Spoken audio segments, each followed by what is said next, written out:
110 days ago, I moved from Canada to Ireland, and I had the day off, so I went for a trip to Collins Barracks to see all the military stuff. I shot a lot of video on this little outing, so there's a previous vid on it if you're curious, but this was definitely the part of the museum that I was really interested in. Oh hell yeah, let's try and get... And the barracks didn't disappoint. I've never actually seen any of these things in person ever, so I honestly had a lot of fun. I couldn't believe how much this museum had and how well everything had just been taken care of. You could really see it was such a labor of love. This is such a typical guy thing, but this is what I was most excited about, is to see all the old weapons.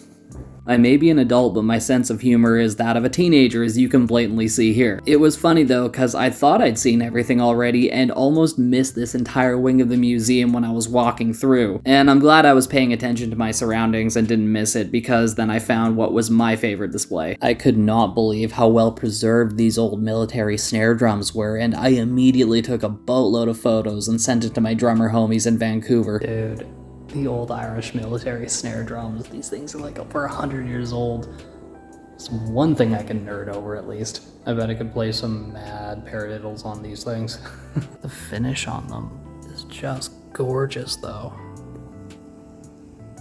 Those must be calfskin heads.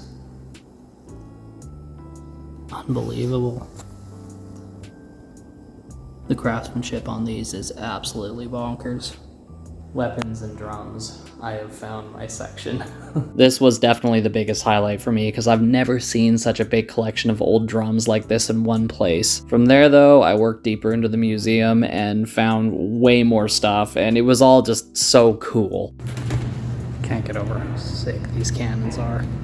They had a big section downstairs where they had a bunch of tanks and other huge military vehicles, as well as older and very well-preserved guns, and it was everything the teenage boy in me would have loved to see when he was forced to sit in front of his textbooks in high school reading about all this stuff. I was never the scholastic type, and honestly it was phased out pretty hard at school growing up, because I'm the kind of person that actually likes to see and learn about these things in person. Anyway, I finally did a full run of the museum, and was really happy I got my ass off the couch and went. I headed out at this point and went back to the picnic tables that were outside to have the lunch that I brought, and then I finally got to have my first run-in with the absolute bastard seagulls of Dublin that everyone keeps telling me about. No, you can fuck off, buddy.